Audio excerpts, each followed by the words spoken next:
and support the Democrats and President Obama. Dude, we don't want the Republicans back in. And she's like, look, this guy promised that we were going to be out of the war. We're not out of the war.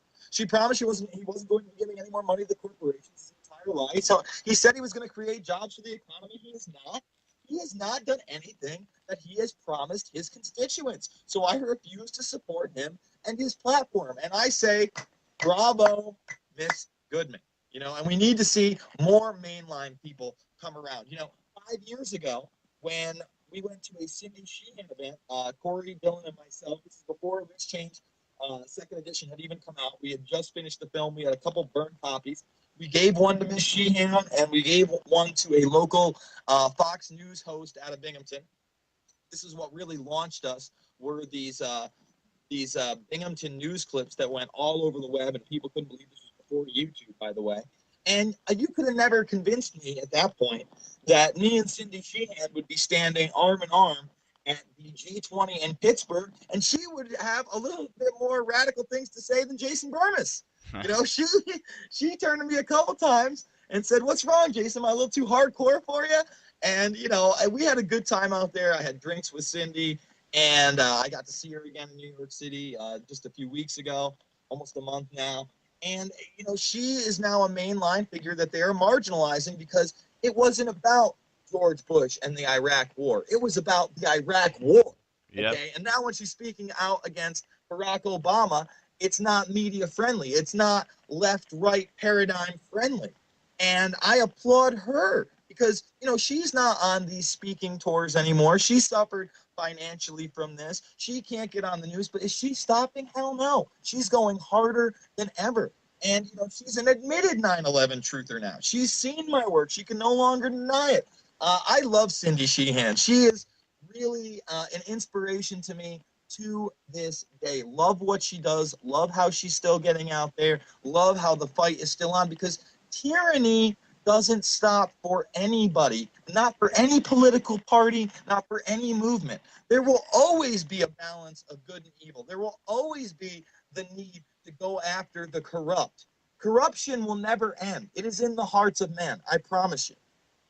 Yeah, and Cindy, I did see that clip you're talking about where she admits to being a 9/11 truther. That was pretty impressive. But yeah, you do got to respect that it wasn't all about just, bashing Bush with her, where she really was against the war. Like a lot of people, as soon as we get Obama in, they shut up about the, these illegal and unjust wars. But you mentioned the left-right paradigm, which when I started getting into, the Infowarrior with Jason Bermas and watching the Alex Jones show and just all this information, that was just something I kind of always had this feeling inside. Even as a teenager, I remember saying like, it doesn't really make a difference what president we have. It seems like they say one thing, but they always do the same thing. So if we could really stress that, the fact that, regardless of who's in office, the agenda moves along quite nicely.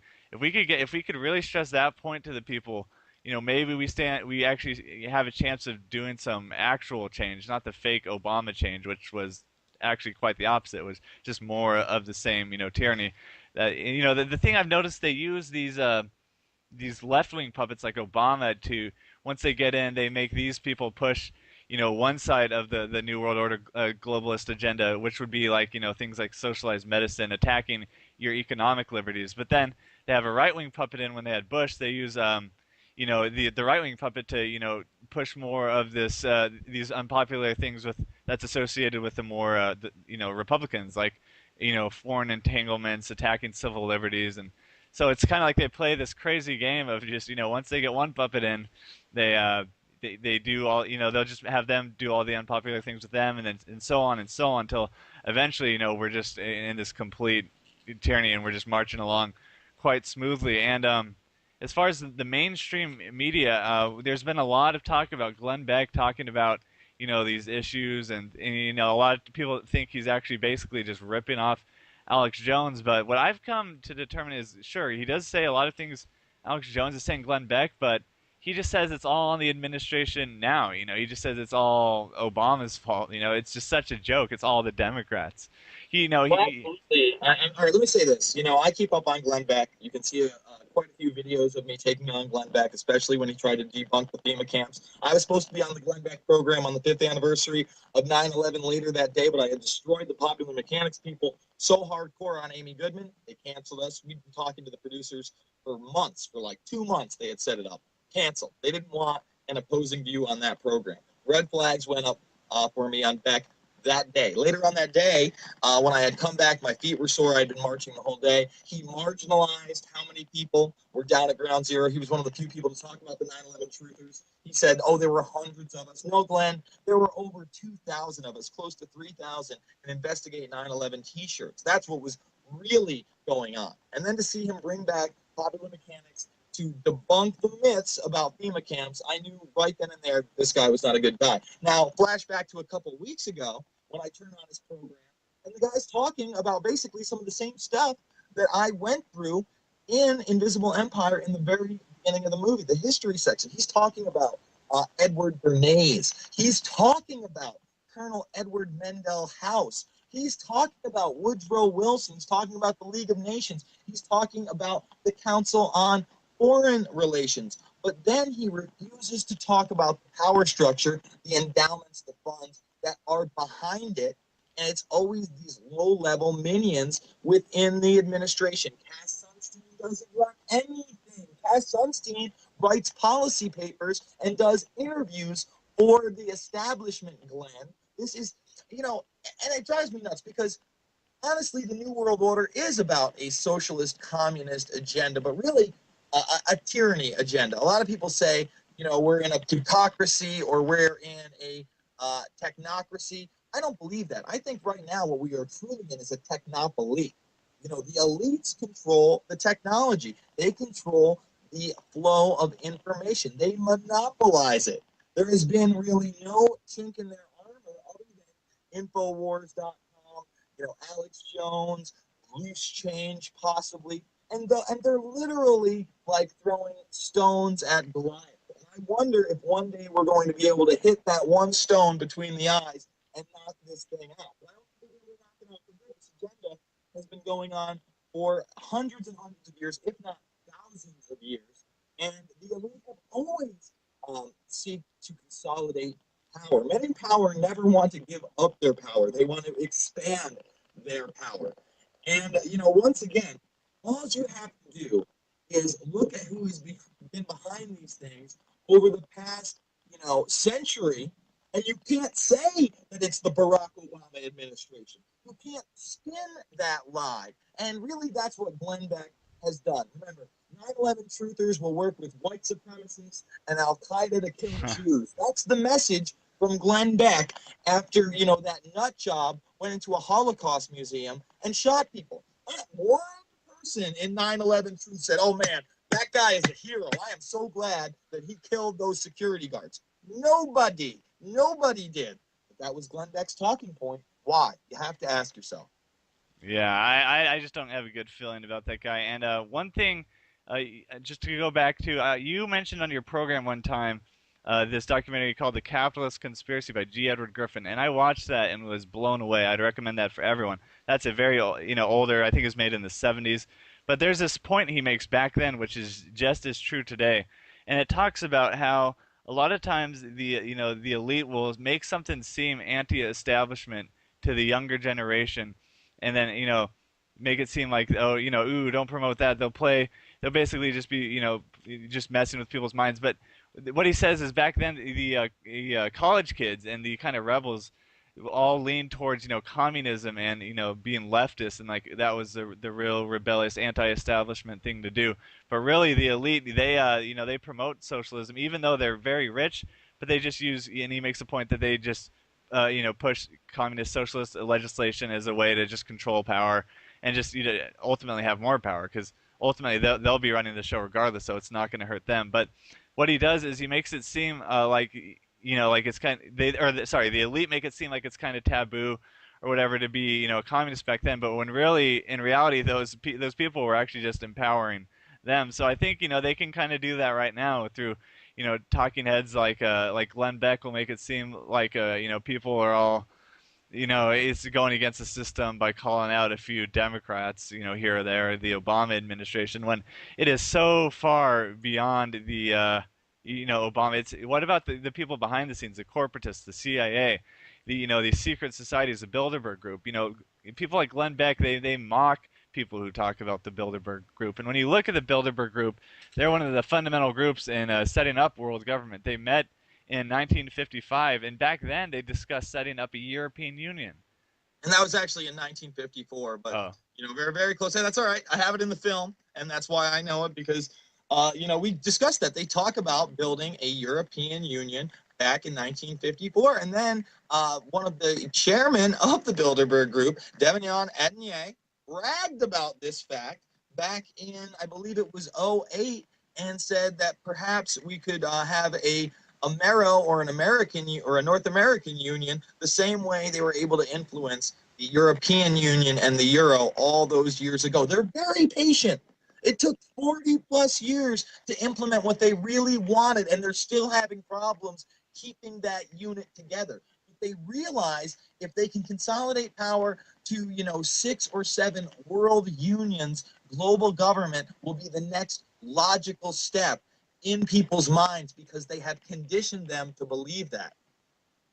yeah, I mean, that is their ultimate goal, and then from there, I think it starts to get even uglier. Then we could talk about things like the fact that they want to lower populations by such a large amount, and one thing you do talk about briefly, if I'm not mistaken, in Invisible Empire, uh, this whole Bohemian Grove, just weirdness, and how the elite are often involved in the occult. And one reason I'm bringing this up to you is because I've heard you touch on this somewhat, but what do you think about the elite's sort of religious beliefs? Do you think they're just nihilistic atheists, or do you think secretly they are into the occult and Luciferianism? Well, here's what I have to say about that. In my film, I stick to the facts. I do a lot of independent research that you're not going to see anywhere else about the Bohemian Grove, even though it's a very short section. I bought Bohemian Grove Annals that literally there are less than 1,000 in print from the late 1800s, so I could get a look at this club from 100 years ago. I wanted to read their writings and check it out and see what they were into. And here's my big problem. Myself, I'm pretty agnostic. I don't buy into really any religions. I'm certainly not anti-Christian. Again, I've had people attack me on that front. You're bad because you're not a Christian. You won't profess your love for Jesus Christ. Or I've even had you're bad because you're not a Muslim. Look, I think that we should have freedom of religion. And I'm not necessarily against people that would, practice paganism or their Wicca. But the stunning thing to me is that these people out in public, they act like they're Christian conservatives with families and they go to church every Sunday and they have all these values. And then you look at what they're doing in private and they're doing pagan occultic rituals. And, a lot of these people, just, from hypocrisy alone, are, closet homosexuals. I don't really even have a problem with that, again, except for the hypocrisy that they're taking these sucker Christian conservatives' money and they don't realize what these people really are. The truth of the matter is that a lot of these guys, after you read books like The Franklin Cover-Up, and recently I read the entire Franklin Scandal, which I can't recommend enough to people, you find out that they're pedophiles as well, the lowest of the low.